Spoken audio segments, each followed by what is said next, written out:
When we first reached the wider galaxy, we thought we had arrived late to a civilization. In a way, we had. The oldest powers were older than our written language, by spans so vast our historians gave up trying to make them feel real. Their roads crossed the inner spiral arms like scars. Their trade fleets crowded whole stars. Their archives sat inside hollowed moons, shaped before mammals on Earth had grown clever hands. We came from the far rim alone. That mattered more than anyone understood at first.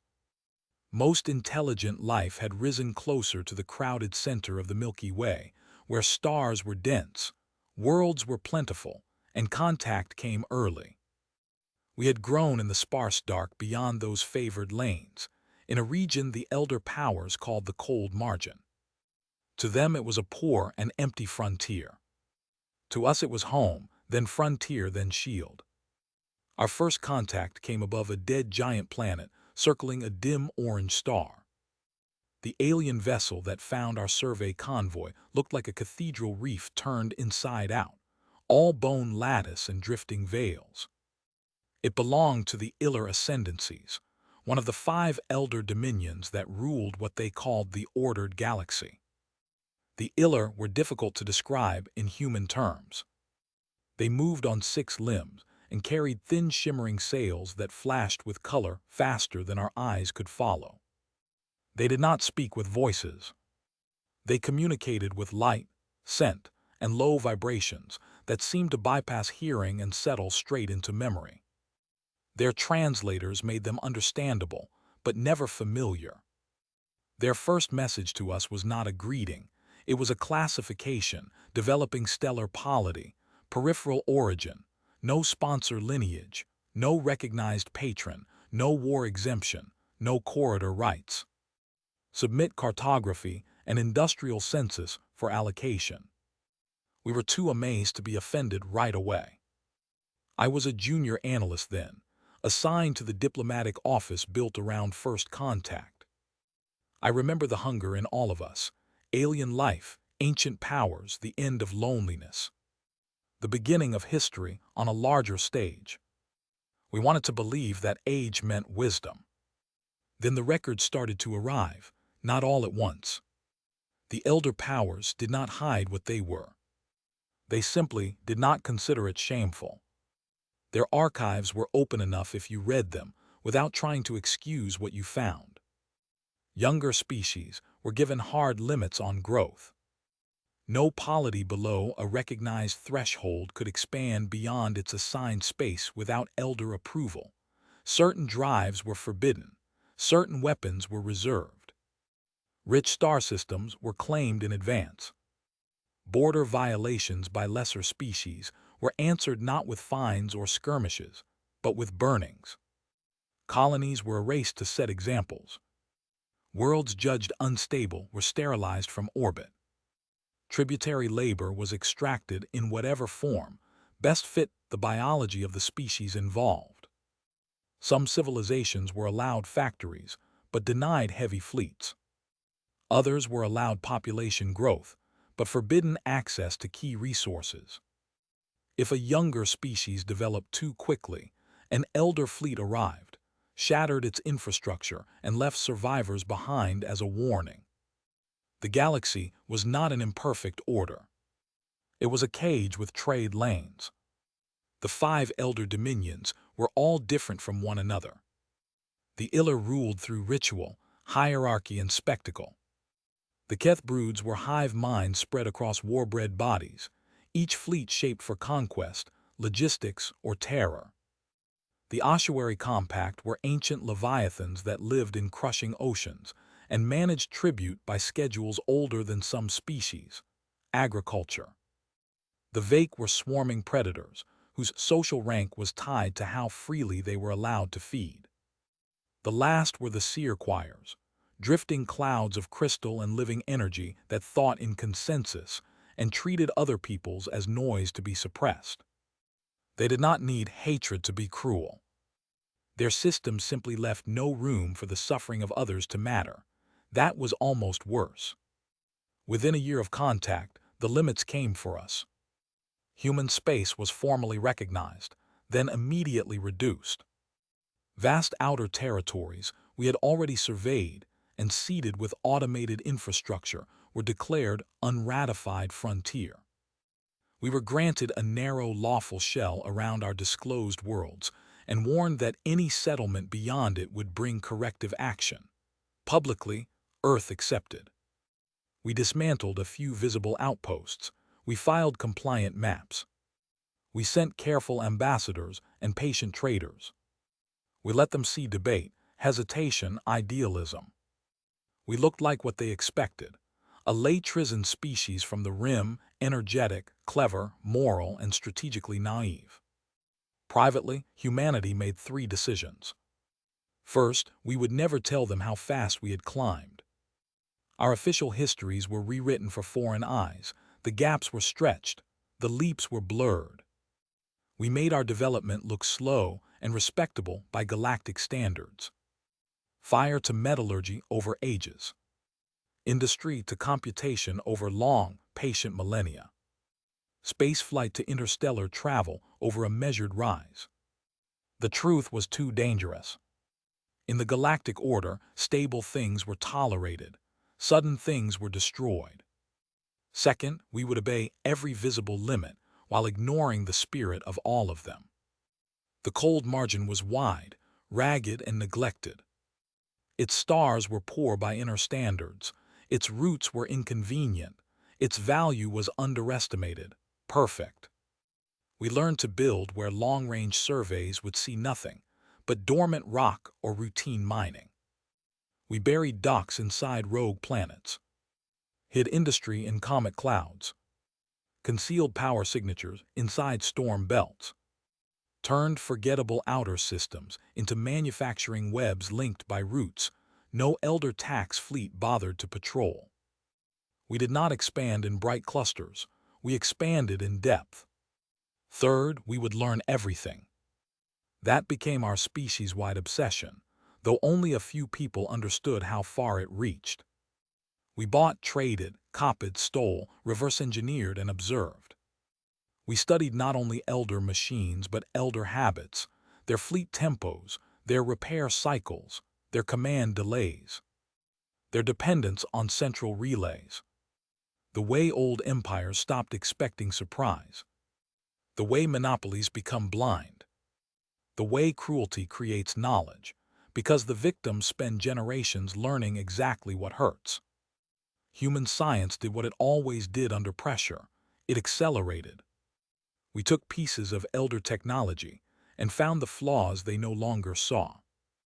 We learned where their drives were elegant but fragile. We built sensors that could detect what their doctrines assumed was hidden. We developed factories that could scatter, hide, move, and rebuild themselves. We trained command AIs never to rule, only to coordinate at machine speed under human direction.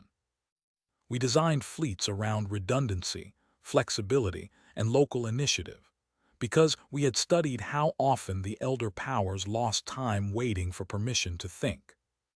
And while we prepared, we endured. The first wound that mattered was small by galactic standards. That was part of its horror. A human rescue convoy answered a distress signal from a drifting habitat belonging to the LAC, a delicate methane-breathing people trapped in an ossuary extraction regime. A containment failure had sent the habitat tumbling toward its star. Our ships were closest. We requested passage through an ossuary exclusion zone. The station monitor denied it. The LAC labor population, it said, had exceeded productive quota and was already scheduled for reduction. Rescue would interfere with lawful settlement. Our captains went anyway. The compact opened fire, not to kill our ships, but to cripple them just long enough. We saved 30,000 LAC. 2 million died in gases our ears could not hear. Afterward, the ossuary broadcast a legal ruling. Unauthorized humanitarian interference by a non-patron species was contamination of ordered tribute. They did not even pretend otherwise. Then came Hellion Reach. It was a human agricultural world around a weak outer star, technically outside our lawful shell, though we had seeded it before first contact. The Iller reassigned it to a client species they favored, and gave us one transit cycle to evacuate. 4 million people lived there. Its food system supported 12 more frontier habitats. We protested through every official channel. The answer came back in cold translator prose. Prior occupancy by an unsanctioned young polity did not constitute legitimate claim. We evacuated what we could. Many refused to leave. They had buried children there. They had turned a marginal world green by hand. The Iller fleet did not massacre them. They did something worse. They sealed the orbital elevators, seized the mirrors, disabled weather control, and declared the planet under corrective transfer. The holdouts were left alive under a sky that slowly failed. Every request for relief was denied in public. It took 11 months for the last transmissions to stop. The message was heard clearly, still we waited. We waded through petitions from younger species, forbidden to build hospitals beyond elder quotas. Through reports of vague culling hunts carried out to stabilize dependent populations. Through the sight of a Keth pacification attack on a rebellious moon, where the atmosphere itself was altered to destroy one reproductive caste and spare the rest. Through funerals, sanctions, insults, and the endless discipline of not striking before victory was possible, anger became infrastructure. Over the years, I rose from analyst to strategic liaison, then to one of the civilian directors allowed to see the full scale of what humanity was becoming. Hidden dockyards under frozen crusts. Reserve fleets moving in darkness between unremarkable stars. Supply chains invisible to elder accounting. Human settlements far beyond our declared shell, linked by drives whose signatures looked natural. New weapons sealed in doctrine vaults. New defenses layered around worlds that did not officially exist. We were no longer helpless. That realization changed us more than any invention. And then, because we had become strong enough to choose it, we made one last attempt to avoid becoming just another empire of force. The effort began at the conclave of measures, deep in the inner galaxy, where younger species were allowed to speak as long as they changed nothing. Humanity arrived not with threats, but with records. We spoke of burned colonies, sterilized worlds, tribute systems, forced dependency, punitive culls, and the murder of species for growing too quickly. We named the dead, human and non-human alike. We proposed binding law, real sovereignty, limits on strategic monopolies, guarantees against extermination, protected expansion rights for emerging civilizations, open corridors, inspections, shared defense against collective punishment. We knew the elder dominions would refuse. But we wanted the galaxy to hear someone say plainly that the system was not order, it was predation. For one remarkable cycle, it almost felt as if words might crack obedience. Delegates from contained species sent us private messages in floods. Some were afraid. Some wept in ways unique to their kind. Some warned us to leave before punishment fell. The elder representatives listened, with the patience of beings unused to contradiction. The Iller called our appeal disharmonious vanity. The Ossuary Compact judged it juvenile misunderstanding. The seer choirs declared us a dangerous ethical contagion. The Keth simply asked whether we understood the difference between speaking and surviving. We did. We kept speaking. Then the punishment came, not in the outer dark where we were strongest, but in the inner systems we had allowed to remain visible. A human migration convoy, 31 civilian arcs and escort craft, was traveling under registered diplomatic guarantee toward Thessaly Gate, an intergalactic colony recognized by Elder Seal. More than 9 million civilians were aboard, many of them children in cold sleep, along with allied refugees from 3 lesser species who had trusted our protection. The Seerquires and the Iller issued a joint ruling. Humanity had spread sedition among dependent polities. Humanity had interfered with lawful arrangements. Humanity had exceeded the moral tolerance appropriate to its station. To preserve order, an exemplary correction was required. They did not attack openly in battle. They altered route beacons, corrupted navigation assumptions through the relay network, and lured the convoy into a declared safe corridor where Keth hunter clusters were already waiting.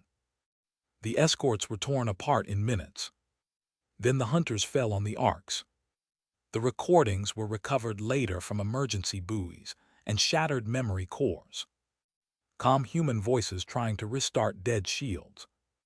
Children waking to pressure alarms. An allied refugee captain repeating in her own language that the guarantee had to mean something. The last image from Arc 19 showed bright debris drifting around a planet no ship would ever reach.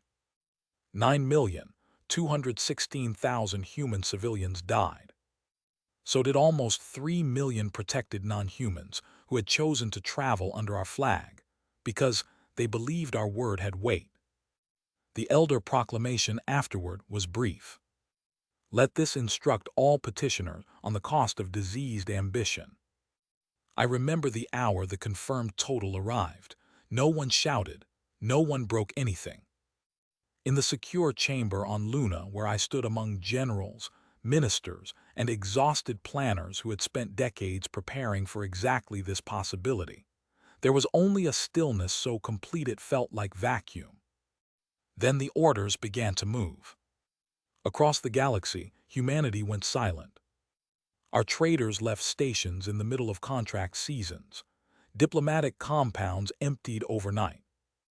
Advisors assigned to younger species sent brief farewells and vanished into secure transport. Human charities withdrew from occupied systems. Merchant traffic collapsed. Consular channels returned nothing. Listening posts recorded ports where human districts stood lit and empty, meals half-served, machines cold, as if an entire people had inhaled and not yet breathed out. At first, the elders thought fear had finally taught us our place. Some younger species knew better. I later learned that on more than one contained world, people looked up at suddenly empty human docks and felt hope for the first time in their lives. They understood our silence was not despair, it was concentration. Then the outer rim lit up, not literally at first. It was subtler than that. Deep surveys detected industrial output from the cold margin rising past every known human estimate, then past every believable estimate, then into levels the elder powers called impossible. Supposedly barren systems bloomed with drives, relays, and mass signatures. Hidden fleets emerged from dust shadow and rogue orbits in disciplined waves. Supply lines appeared where no charted corridor existed.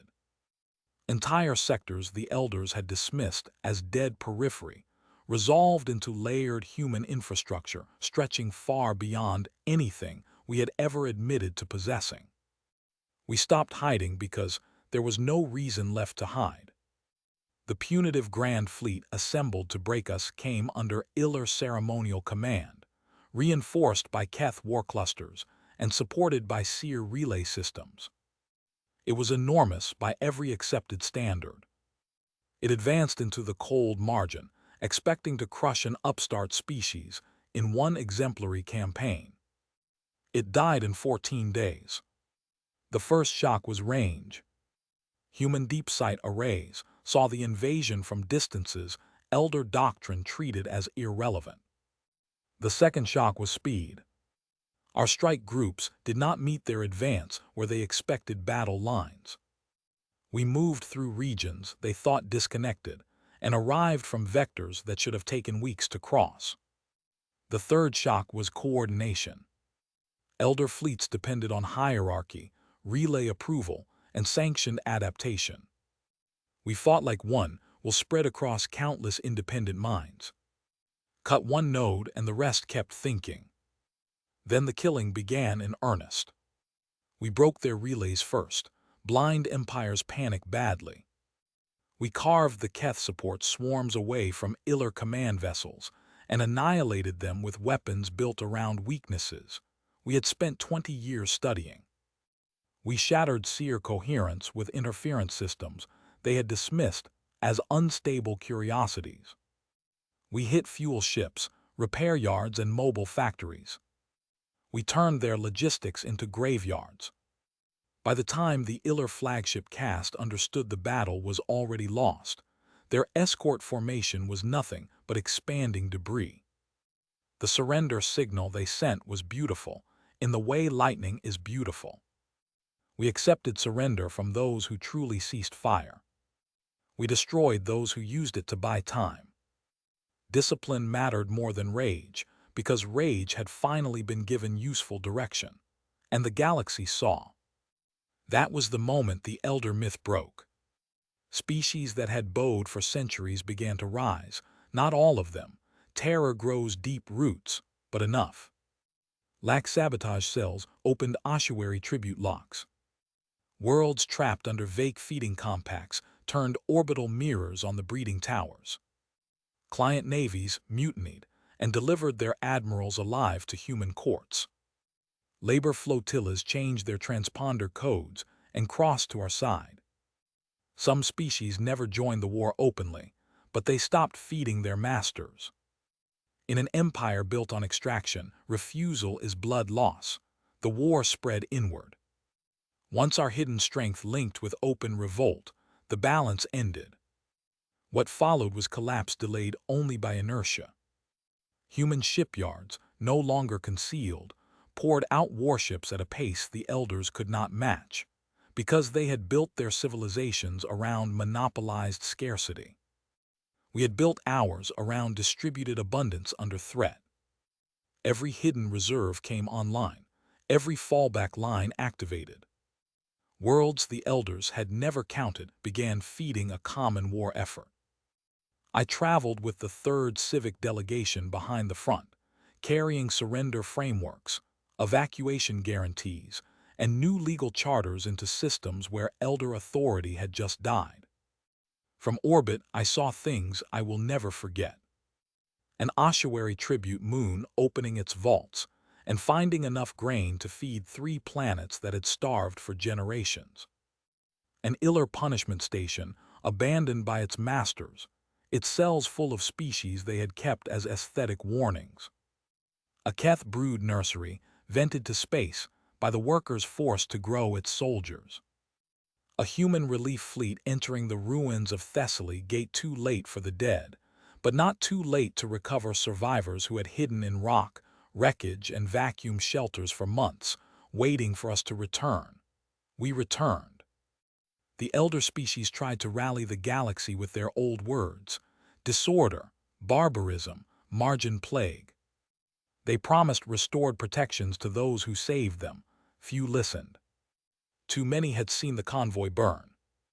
Too many had buried children under systems called lawful.